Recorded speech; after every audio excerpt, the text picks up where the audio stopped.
I'll be looking at the subject of love. Love 360, not 270. 270 is incomplete. Even 350 is incomplete. 360 degrees, that is love in all ramifications. And when we look at love in 360 degrees, it goes beyond the love in a home or the love in a family. We'll be looking at brotherly love this evening. Brotherly love this evening. You know, the Bible talks so much about love. Love in different ways. In actual fact, the languages used to write the Bible, Hebrew and Greek, they have different words that the English language just translated the whole thing to love. In other languages, there are different words that describe these different types of love. There's the love between siblings. It's different from the love between a husband and a wife. So those languages, they have different words to differentiate them. But in English language, everything is love. Everything is love. So we'll be looking at the power and the pressure of brotherly love. The power and the pressure of brotherly love. Now, as I said, love shared between best of friends. Because I said there are different aspects of love. I have one good friend. Well, I have two good friends. That the connection between us, the friendship between us, that relationship is different from the relationship between myself and my wife. The relationship I have with my wife is different from my relationship with my children. So there are different words used in the scriptures to denote each of these aspects of love. Love shared between friends is philia. The love shared between husband and wife, which goes to the level of intimacy, is eros. The love shared between a brother and a sister, a sibling, that also has its name called storge. And there is agape love, which is the love that is the ultimate, that is the supreme, which is the love that Christ has for us. You know that the love that God has shown to us is different from the love between friends. It's higher than that. It's not the love between a couple. It's called agape. So in some of these scriptures, if you read in those original languages, you discover the places where these things are separated. So brotherly love is talking about the love that Christ has for us, that he expects us to pass into others. He expects us to relate it with the others. So in the biblical sense, brotherly love is an extension of the natural affection associated with near kin, with brothers, with sisters, with kindred, with people who are close to you. That is brotherly love that you now extend to the greater community of believers. So what it means is that brotherly love is talking about the love that should exist among us as brothers and sisters in Christ. It should be deeper than that between friends or between siblings. We are going to examine those areas very well. So it's love that is unselfish. It is love that is pure. It is love that goes beyond ordinary friendship. And in any case, see, if you truly believe that we have the same Father, we belong to the same Father, then the connection, the love that should exist between us, you understand the depth that it should get to. So when we come together like that, and we relate together like that, we are able to express love that goes beyond transactional love. That when I give to you is what you give to me. I see this so much in many places today, that when a woman gives birth, some friends come to celebrate with her because they expect that when it's their turn, they should also come.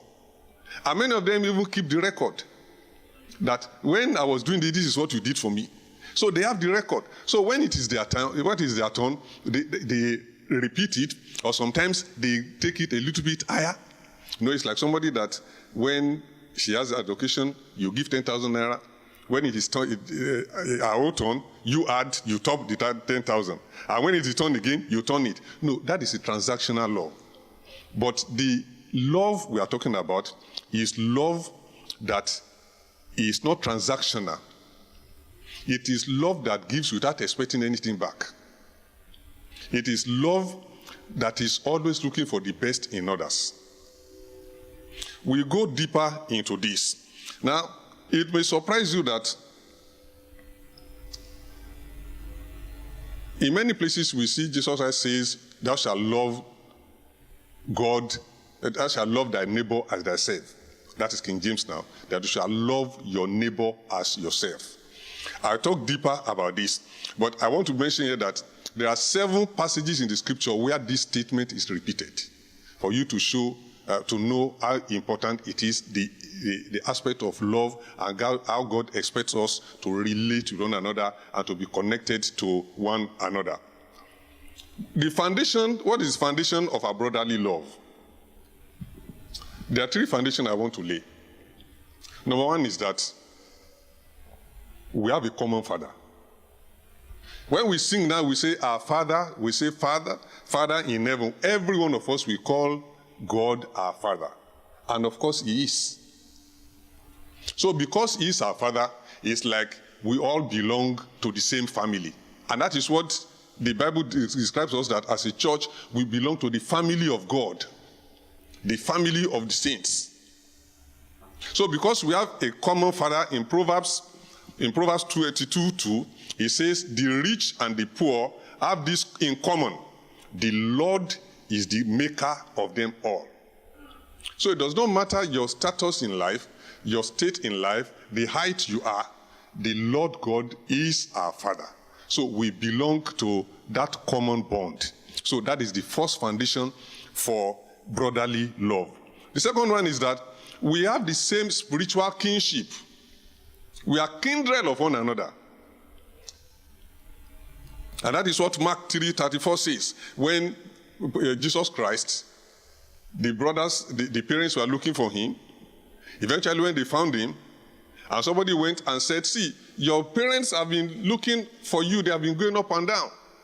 He said, no. He said, these ones listen to me. They are my mothers, they are my brothers. So as we come together, with that, Jesus Christ connects us with himself to say that we are brothers and sisters. We are brothers and sisters. So that spiritual kinship also connects us as part of the same family. And we must see ourselves that way.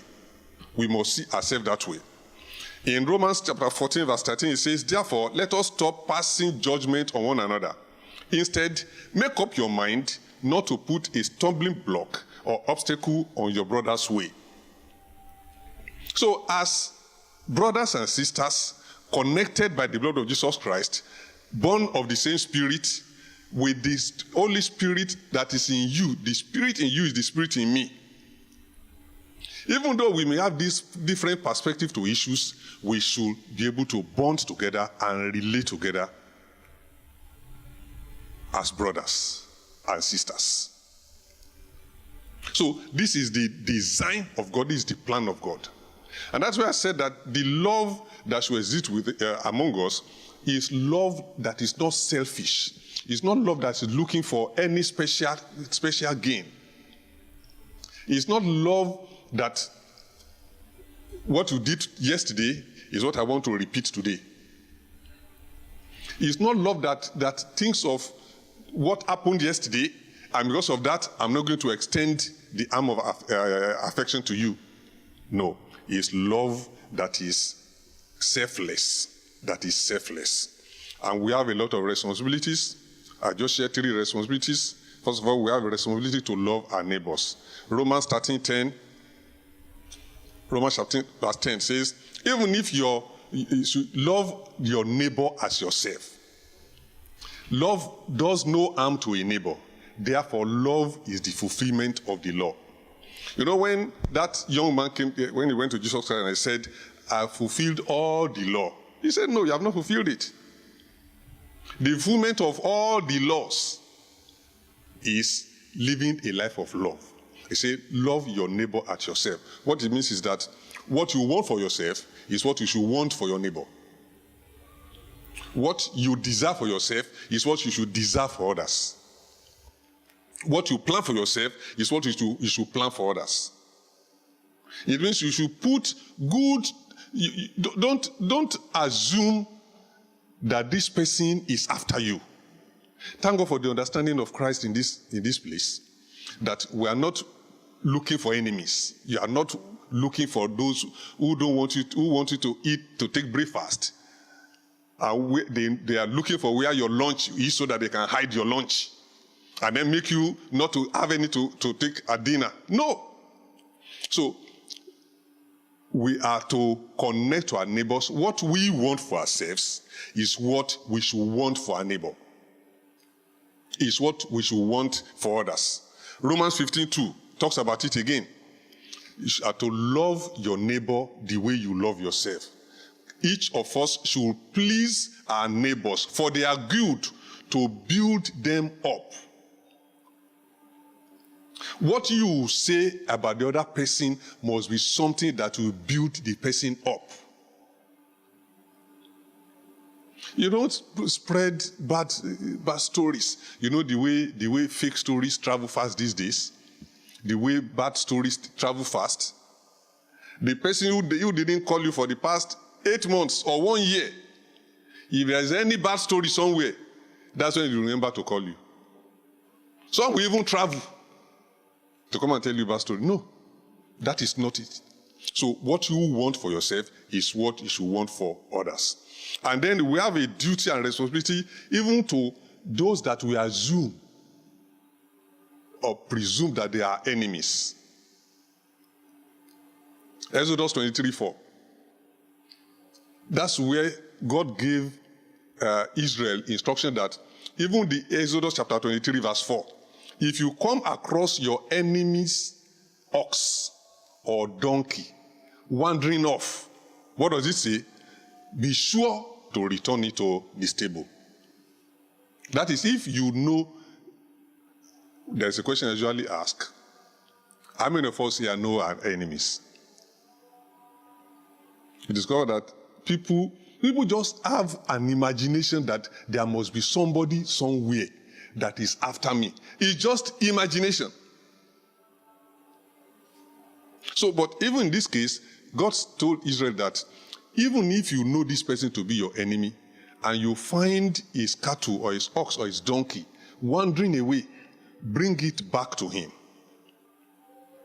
That is even in the Old Testament, that a lot of people use as a basis for different type of ammunitions, prayer ammunitions, and prayer missiles. And the same thing it tells us in Proverbs 24:7.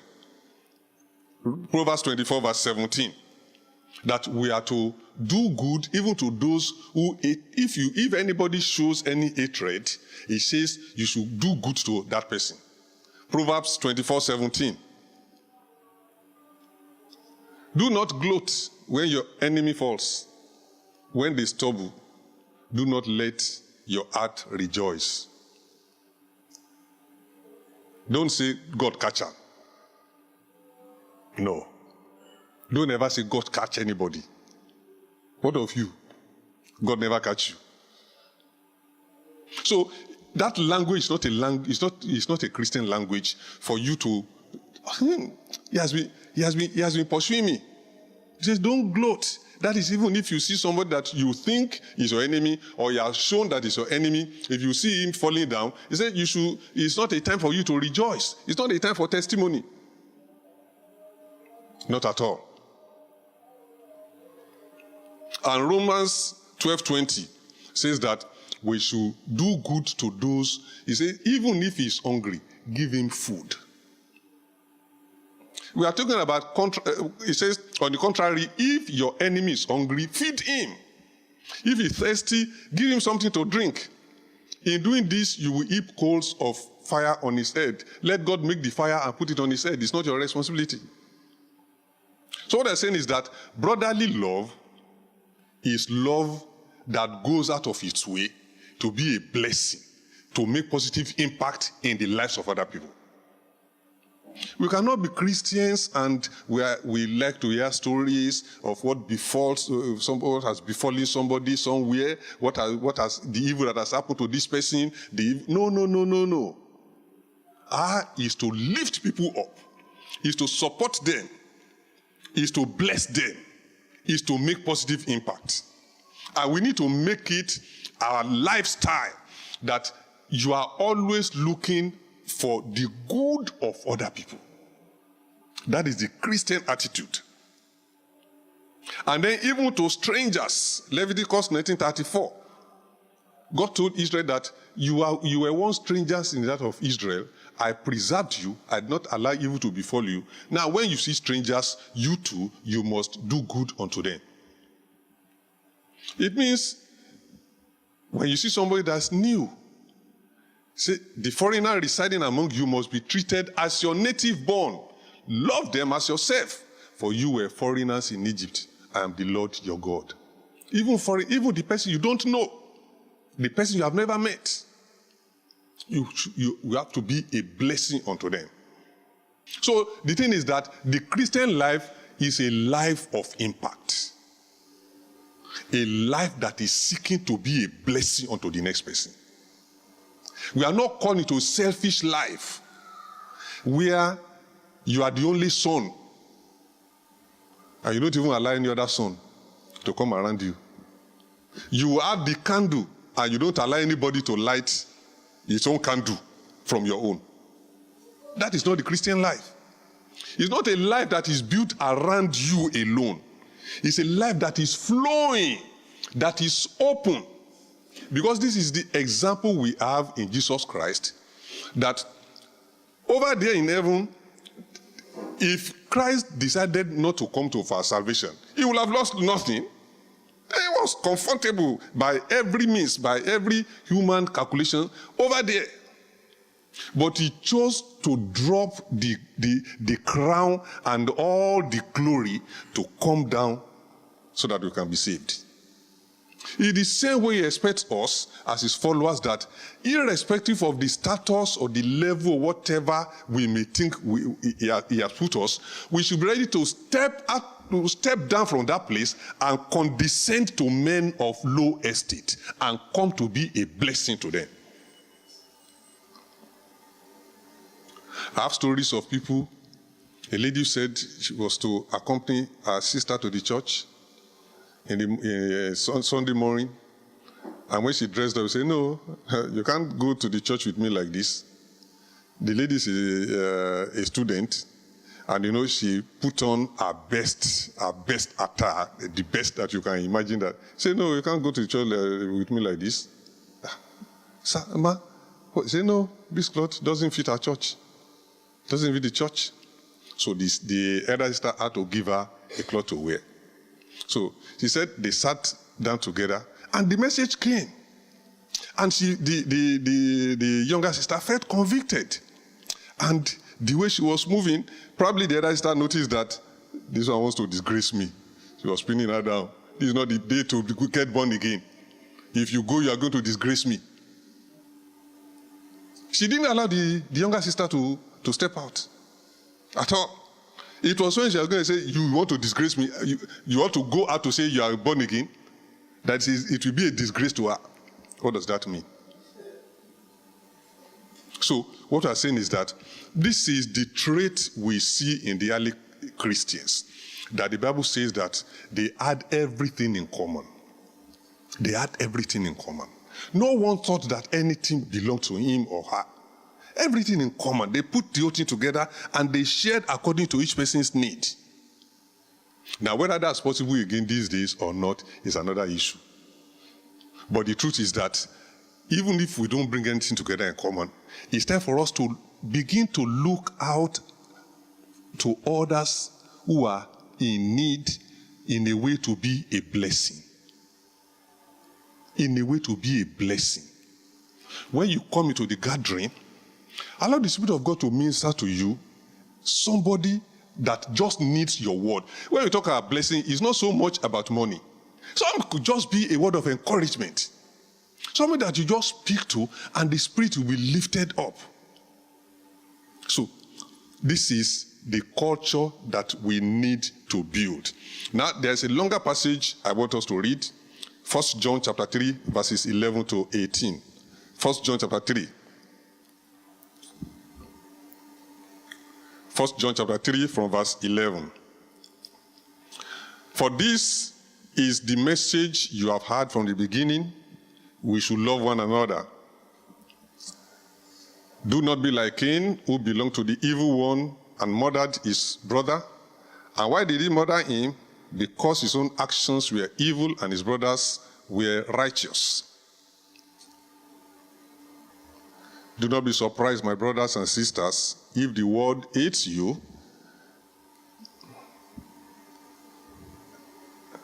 We know that we have passed from death to life because we love each other. Anyone who does not love remains in death. Anyone who hates his brother or sister is a murderer, and you know that no murderer has eternal life residing in him. This is how we know what love is. Jesus Christ laid down his life for us, and we ought to lay down our lives for our brothers and sisters. 17. If anyone has material possessions and sees a brother or sister in need, but has no pity on them, how can the love of God be in that person? Dear children, let us not love with words or speech, but with action. As Apostle Paul will often say, there are so many things that we like to say, but action. Action. Let's not just love in words. Love. No, let it be in action. So there are a few things I want to share with us now before we take the few questions that we may have for us to see how brotherly love is to be demonstrated in the church. Number one, from what we have read, in concern for those who are in need. Now, there's an instruction that God gave to the Jews in the Old Testament, because they were farmers, that anyone who had a farm, when you go to harvest your farm, you don't harvest the whole thing completely. You harvest and leave some things for the poor so that they could come. And if you remember the story of the book of Ruth, that was the experience of Ruth when she went to the farm of Boaz. Naomi, Ruth's mother-in-law, sent her, well, since Boaz had harvested, please go so that you could get something that we will get. And we know what happened. So that is to show that God expects us to show concern for those who are in need. So brotherly love in the church is characterized by concern for those who are in need. For those who are in need.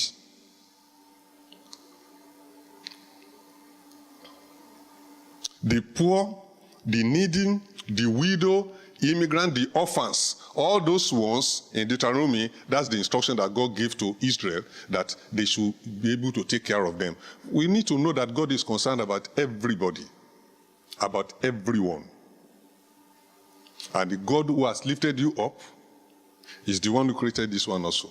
We read it that both the rich and the poor, God created everyone. And God is concerned with the life of each person. So it's a command that we are to, in the church, it should be a church where there is concern for those who are in need. And secondly, as a sign of love in Christian brotherhood, there must be integrity in business transactions. If you love somebody, you buy something from him, the love of God in your heart should compel you to pay for what you have bought. The love of God in your heart should compel you that if this thing is sold for 5,000 and the Christian brother was to buy it, you don't call it 10,000. Where is the love of God in that? The love of God is transparent. So in our business transactions, there must be integrity. Do not steal, do not lie, do not deceive one another. In the fellowship of the church, everything is to be open and above board. We must relate together. We should be able to trust one another. That is the sign of love. There should be trust. It should be people that others can trust. Not only in the church, even outside, people should be able to trust you to show that the love of God is in you. We don't ask Christian tradesmen to work for us at half the price, and we don't expect concessions. If somebody tells you this thing is 5,000 naira, you don't tell me to give 2,000. Go and find out how you are going to do it. How do you want him to do it? And when somebody calls you to do a job, and your labor, if the labor, normally you should charge 5,000, you don't charge 10,000. Hey, those are things that should not happen among us. Because we are brothers and sisters. Thirdly, our love should be shown in promptly paying what is due. You don't borrow money from somebody and then you are beginning to play pranks. And sometimes you find the person is not coming to church again. You don't even see him again. And when you call, he switches off his phone. That's not Christian love. You don't play tricks on people. You don't try to be wiser than the other person. It shows the Spirit of God is not in you. Remember, the love of God is in our hearts because the Holy Spirit is in us. The question is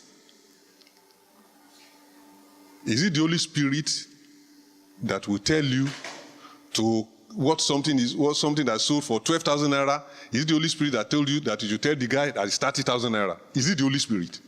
That one is the spirit of the devil. So, brotherly love is love that shows, that promptly pays what is due. And when somebody works for you, you should pay the person who did the work.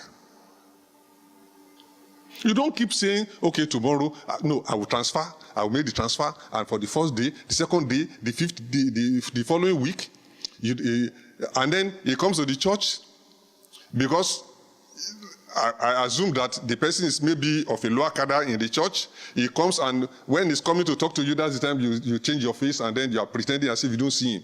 That's not Christian law. You are not changing your face. That's the time you are discussing with Apostle Tope, or you are discussing with Pastor Femi. You are doing this just to make sure that you don't give him attention. That's not love. That's not Christian love. So, promptly paying what is due. Because money matters are very, very important. So, as a Christian with the love of God in you, in the area of handling money and finances, you must be transparent and handle with integrity. If you tell somebody, I'm paying you on Sunday, make sure it's that Sunday that you pay. That is integrity. And of course, it will mean that what you don't have, you cannot afford, don't start it. Don't start it. I know somebody in my area that he even went to, he does this POP. Now the man said, don't worry, I'll pay you. He said, he called him, the man said, go and reach for the whole thing. By next week, I'm going to transfer the money. And because he had some other projects, so he said, okay, let me, all the funds with me, let me use to buy this material and put it on site so that when he pays me, I can go and do the other project. It's over 2 years now. It's over 2 years. And at the time, the man stopped picking his call and traveled out of the country. Unfortunately, he's a Christian. He's a Christian leader in his church. So that is uncalled for. So as a sign of the love, brotherly love, you must pay promptly what you owe. And then our brotherly love also includes maintaining integrity in speech. You don't go about spreading rumors, saying bad things about others. As a matter of policy in this church, we don't stand there begin to condemn what one person did here, condemn this church, condemn that church. No. We are to be building up one another. It's not to tear, because Christianity has sufficient critics. We have enough critics. I don't think any Christian should join them. At least one major critic you know the name. Should I mention his name? Okay, thank God. Sister Alicia said I should not mention his name. So I think we have sufficient critics. We should not join them. Rather, if any Christian organization does anything that you think is not good, is not proper, pray for them. So it's not for us to be spreading rumors about people. In fact, these days, when somebody sends anything to me on WhatsApp, I don't remember the last time I forwarded anything. But I don't even, in fact, there are some videos that, if you send video to me, there are specific people that I download their videos. There are videos on my WhatsApp group that for over this year, I've not downloaded one video of that person. There are specific people that when I see their videos or their audios, I download it. Because some are so much evil, so much what this one is doing, what this one is doing here. What is my problem with that? So let's not join to begin to spread rumors, begin to spread wrong information about others. So integrity in speech is very, very important as a sign that we love the brethren. It's not for us to slander people and to talk evil about them. And then in refusing to harbor hatred for your brother in your heart. If the Holy Spirit is in you, then where is the portion you have reserved for hatred? Yes, that portion. That should be the end portion. Does it mean people will not offend you? Of course they will offend you. But it's not that you have a file. You have a file. Some even have the file, they have subdivisions of the file. You don't partition your hard disk so that you can have partition A for what this person. No! I'll talk briefly more about this later. So, love, brotherly love, is love that does not harbor hatred about anybody. You cannot afford to hate anyone because the Holy Spirit in you is the spirit of love. Unless somebody is pretending that the Holy Spirit is in him or her, but the Holy Spirit is not there. If the Holy Spirit is there, it's the spirit of love. Everything that emanates from you emanates with love. It comes out with love. So where is that portion reserved for hatred? That you see this person and you remember what he said by 10 minutes after 9 on the 2nd of October, the second day that this place was opened, you will, no. Some people can be so accurate in recollecting issues like that. But ask that, what was the message on that 2nd of October? So we need to allow the love of God to so much fill our hearts that there is no room for that. There's just no place for that. So these are how to show that the love of God rules and there is brotherly love among us.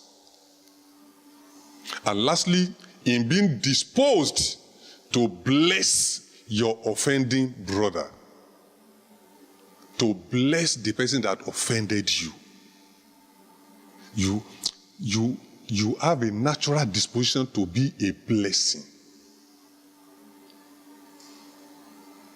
You know, when we talk about anger and we think that, I've had people, well, I think I mentioned this some time ago, one of those that I was working with in the church, actually, it was a Sunday school teacher when I was in Mina. He had issues with his wife. So when I intervened, he said, sir, I said, the problem I have is anger. That's the problem my father has. That's the problem that my grandfather has. That in their family, their own problem is anger. Oh, So you want to sustain a tradition of anger. So we have several reasons that we try to give in order to just to support what we want to do. But the truth is that the Spirit of God in you is spirit of peace. It is spirit of love. That even when, come to think of it, I want you to imagine the number of times that you have offended God and yet He loves you. It's the same way He wants us to relate with others, that even when they have offended us, we still love them. We still show affection. We are still compassionate. We are still looking for their good. And see, brethren, when you get to that level in relationship with God, in relating with people, you discover that there is so much peace in serving the Lord, in following Him. You can sleep at night. There's a French proverb that says that the softest pillow at night is a good conscience.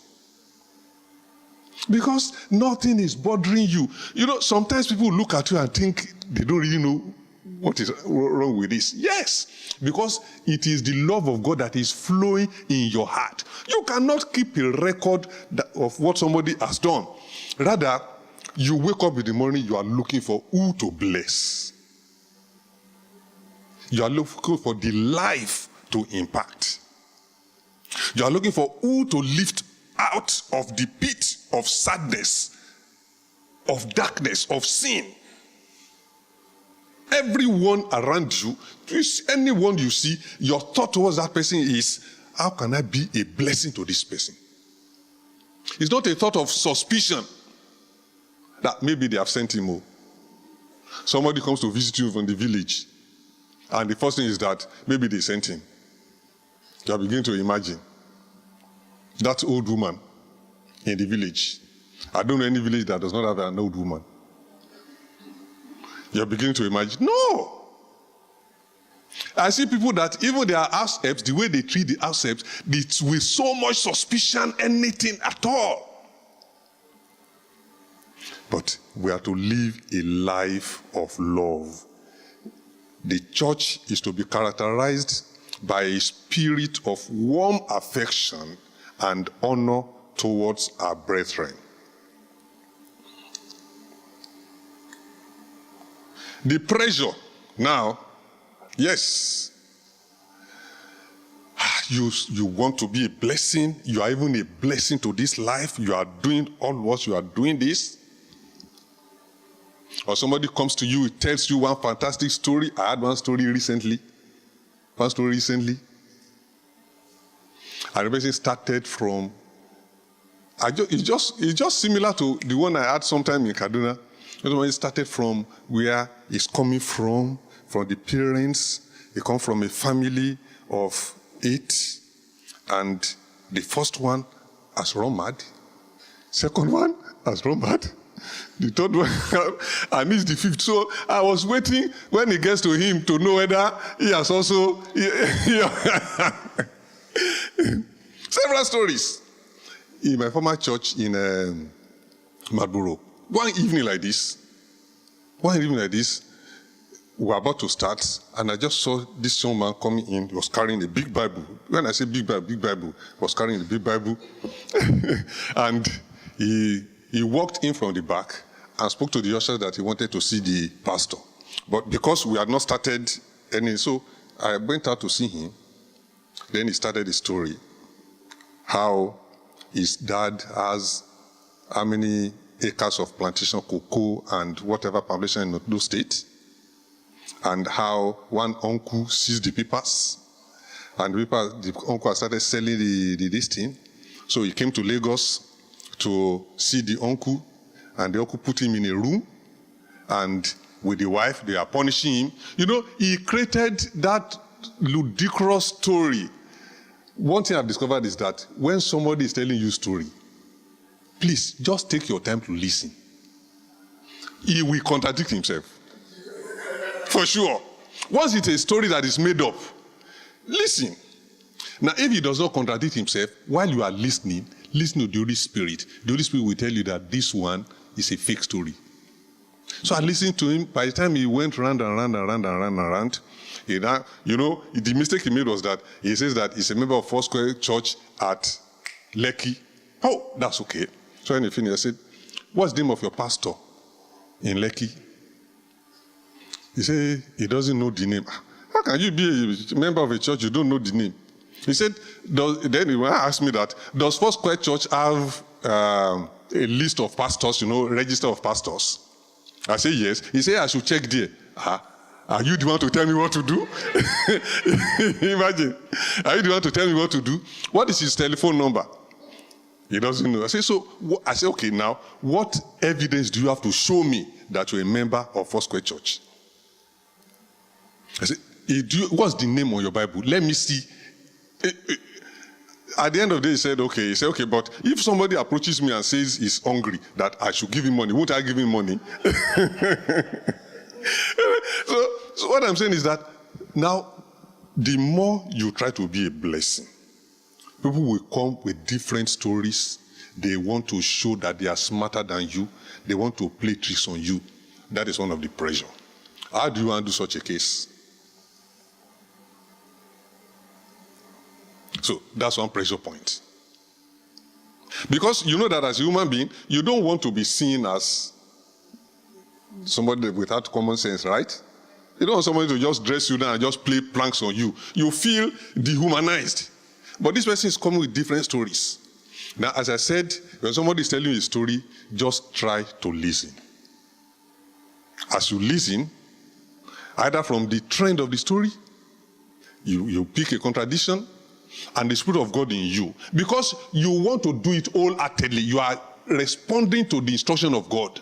The Spirit of God in you will tell you that this person is not telling the true story. Now, what of after you have done, because this person I'm saying, when we were in Kaduna, he came with fantastic stories like that the church gathered some money from him and tried to help him and tried to do this. Only 2 Sundays later for us to see in Makera, another church there. So, after we have done that. So, it's possible for you also that the person you have helped, you have tried to be a blessing you have done, you now discover at the end of the day that it was all lies, that he had only deceived you. Now, what do you do? First of all, what you have done, you did it for God. You cannot recover it, forget about it. Secondly, it will not be proper for you to use that as a basis that I will never help anybody again. Because you could meet a genuine person who really needs the help that you need to support. You know, these days when somebody approaches you and he says that I'm coming from Sango and I'm going to Ibadan and there's no transport from money from me, please, I need to support me. You know, when someone tells you that story, how many of us have had such stories? The thing is that, what do you do? Now, what our advice is that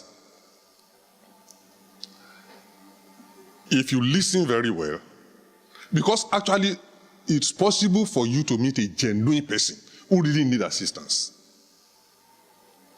If you listen very well and you have a conviction in your heart to be of help, do whatever you are able to do.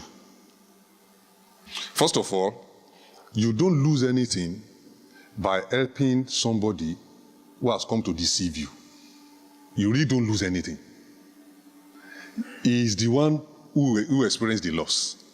You really don't lose anything.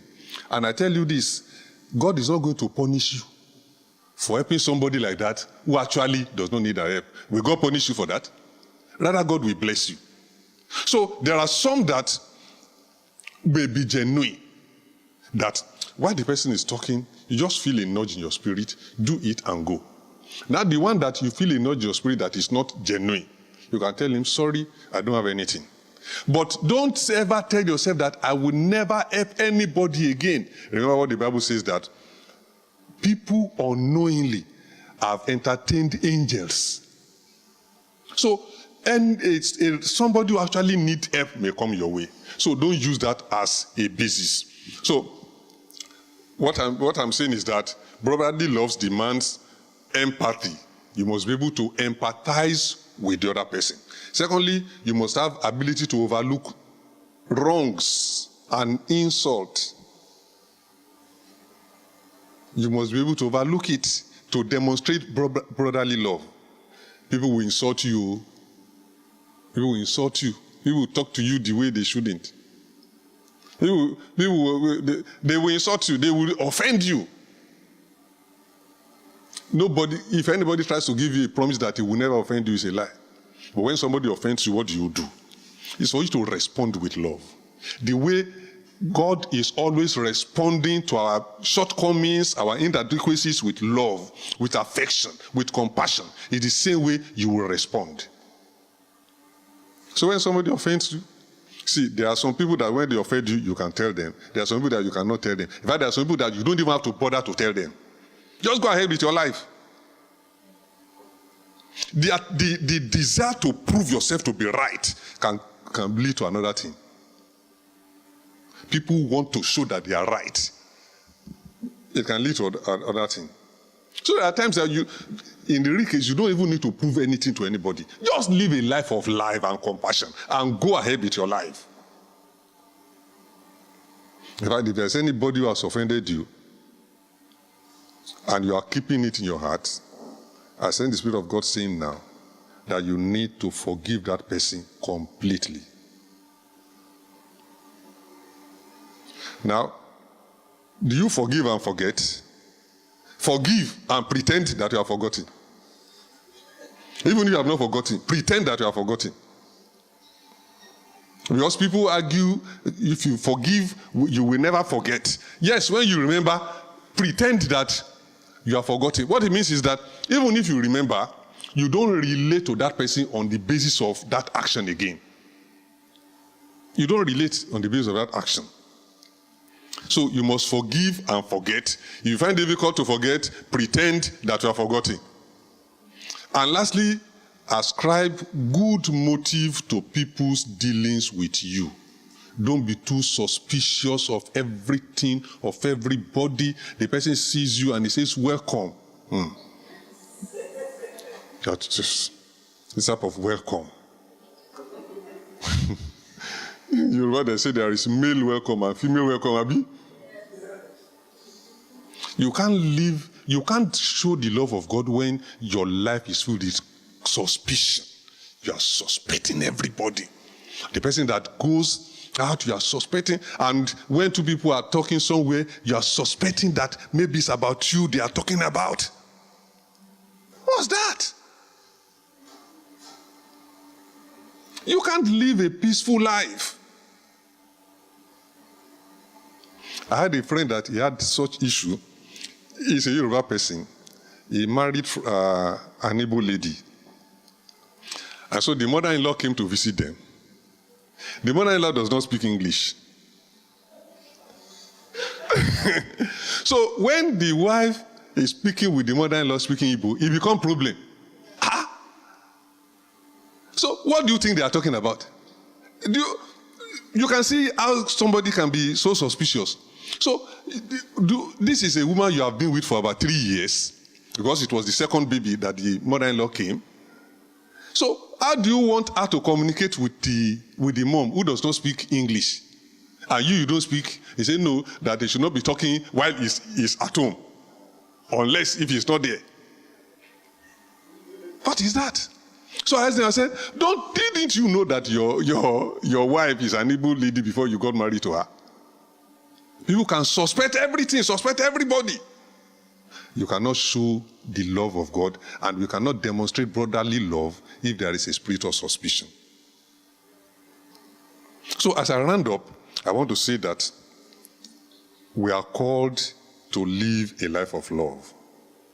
In a world that is filled with so much hatred, so much suspicion, so much azus, we are called to live a life of love and compassion, to relate with one another, to honor one another, to respect one another, to think well about the other person, to connect together because we are born of the same spirit. If the spirit that is in me is the spirit that is in you, then why should there be hatred between us? So this Spirit connects us together to make us experience love 360 degrees, love in all areas of life. So I should be free to talk to you. Should be free to talk to me. We are brothers, we are sisters. The way you'll be free to talk to your sibling. I don't even want to talk to your sibling. You have to go and wash your hands and wash your legs before you talk to him or her. So the way you feel free in this to talk to your siblings is the way we have been brought together under one banner in the same spirit to connect one another and to move ahead. I know Jesus says that by this shall men know that you are my disciples if you love one another. The indicator that we are disciples of Christ is the love that we see among us. And we see Jesus Christ with his disciples, that even when the soldiers who wanted to arrest him, they came, they could not identify Jesus Christ. They needed a Judas to identify Jesus Christ before they could arrest him because of the bond, the way they are connected. They may not look the same facially, but I want to assume that it must be that their dressing is almost the same. So it's the way God expects us to connect with one another and relate with one another. And as we do this, we see God himself moving powerfully in our lives and in our midst in Jesus' name. Amen.